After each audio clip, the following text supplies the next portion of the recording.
Olá, boa noite. Cassiano Bittencourt, pela Visão do Estrategista.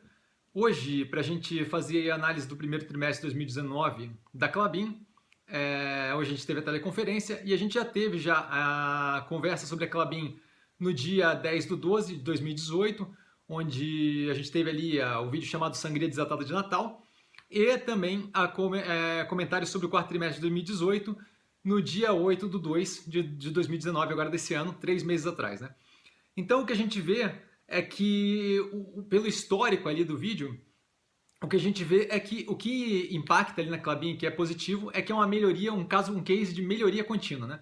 Ela vem sempre melhorando e a gente vê novamente no primeiro trimestre de 2019 esse ponto de melhoria. E além disso, a gente tem aí 2 eventos para comentar, o caso da Sogemar e da Puma. Então vamos seguir primeiro tirando os bons resultados do caminho, e aí a gente parte para comentar a questão da Sogemar e da Puma 2, né? Primeiramente a gente vê ali que ela teve bons resultados, um EBITDA crescendo aí 32%, uma margem EBITDA atingindo 40%, que é um crescimento de 5 pontos percentuais frente à margem EBITDA do primeiro trimestre de 2018, né? O comparativo.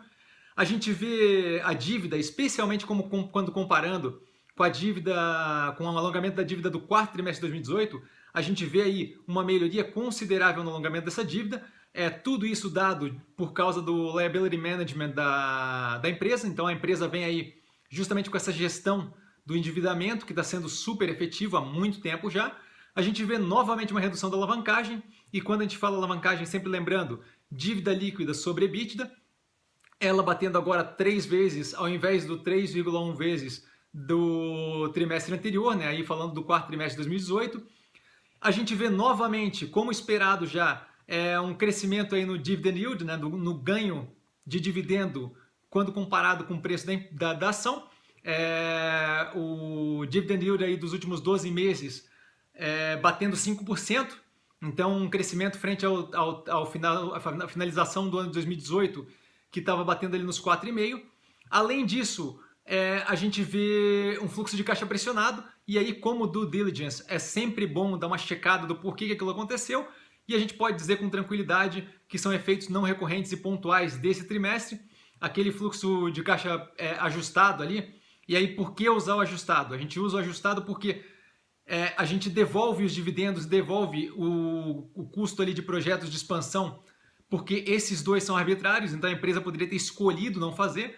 Então, assim, ela poderia ter evitado fazer aquele custo. Então, para a gente saber de fato o fluxo de caixa que era necessário, que era meio que obrigatório para a operação, a gente devolve aqueles valores. Então, a gente vê ali um fluxo de caixa ajustado, pressionado, batendo em 100 milhões. Isso por causa de um aumento considerável no capital de giro, por causa do aumento do estoque devido à paralisação programada que a gente tem aí para o final de maio, e por causa de uma sazonalidade forte, tanto em fornecedores quanto em contas a receber.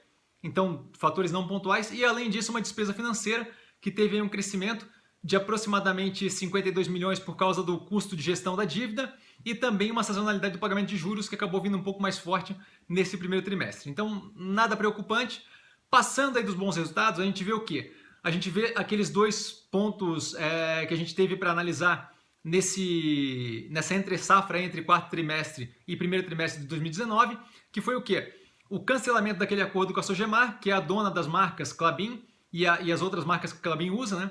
Então, com esse cancelamento, a gente viu ali que foi algo recebido negativamente, por mim pelo menos, né? E de certa forma pelo mercado.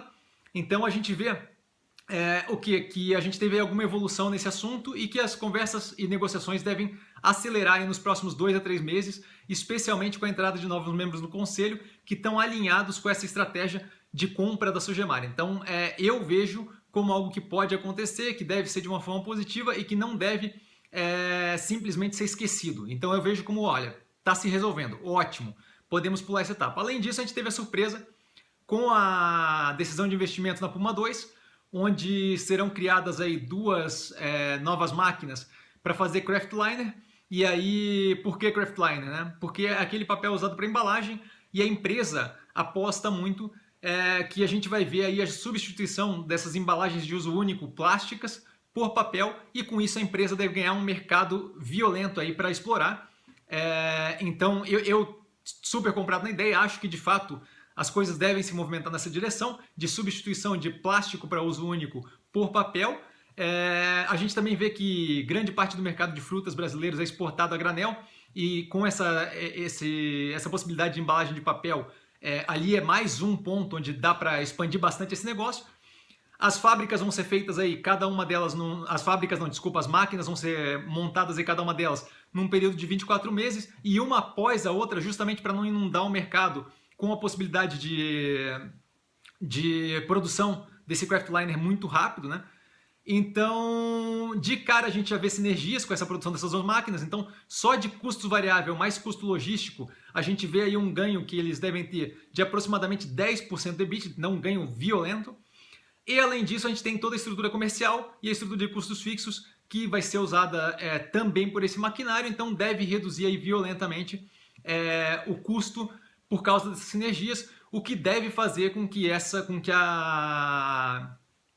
a Klabin seja a produtora de embalagem com menor custo caixa do planeta. Então isso daí é super positivo. Quando eu olho investimento pensando no médio e longo prazo, é esse tipo de coisa que eu quero ver, é investimento no futuro, é investimento em mudanças que vão engrandecer o negócio, deixar mais eficiente, então eu vejo como super positivo. No que tange a alavancagem, né, porque é um investimento grande, a gente não deve passar em nenhum dos cenários testados do que de onde chegou-se durante a fabricação da Puma 1. Então a gente chegou ali com a Puma 1 em 6,2 vezes o índice de alavancagem, né, que seria dívida líquida sobre EBITDA. Isso não deve ser atingido.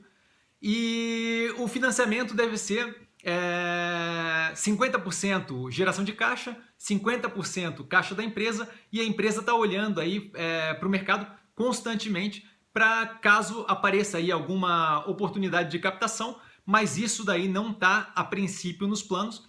Esse desembolso é bem diluído durante os 4 anos aí da fabricação, né? 24 meses para uma máquina, 24 meses para outra. Então é algo que não deve ter uma pressão muito forte, direta e imediata no caixa. E depois dos primeiros 24 meses, depois dos primeiros 2 anos, já deve começar a operar a primeira máquina, o que deve justamente ajudar no andamento das contas, né? Quando a gente fala ali da operação financeira da empresa e alavancagem e por aí vai.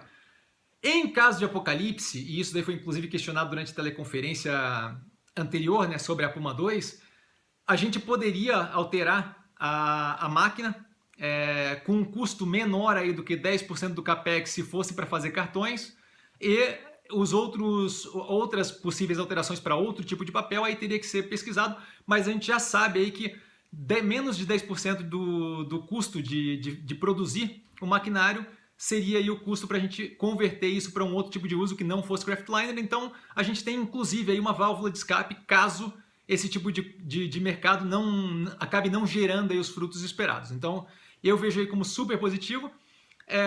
A minha posição, como vocês viram lá naquele vídeo onde eu falo do Black Swan da Klabin, né, o caso da Sujemar lá, quando eles deram para trás na compra da empresa que é dona das marcas, que licencia para eles, eu reduzi minha posição ali, eu reduzi 3/4 da posição, realizei lucro onde eu tinha lucro, vendi ali as ações por R$17,52, um bloco ali que valia 3/4 da minha posição na empresa, e hoje eu voltei a entrar porque os resultados foram positivos, a gente viu ali a Puma 2 dando aí um norte bem interessante para a empresa e a volta da discussão sobre a Sujemar. Então eu voltei a entrar com 1/4 do que eu tinha antes, então eu estou aí mais ou menos na metade do posicionamento que eu estava antes daquele Black Swan, e entrei hoje a 16,45, então acho que foi uma boa compra aí. Acho que é uma empresa que tem um longo prazo ótimo e vejo a precificação ainda bem defasada, então se cair mais, farei preço médio. Por hoje eu fico por aqui, vale lembrar que quem aprende a pensar bolsa opera com mero detalhe, e a gente se fala na semana que vem, segunda-feira, com live às 8 da noite.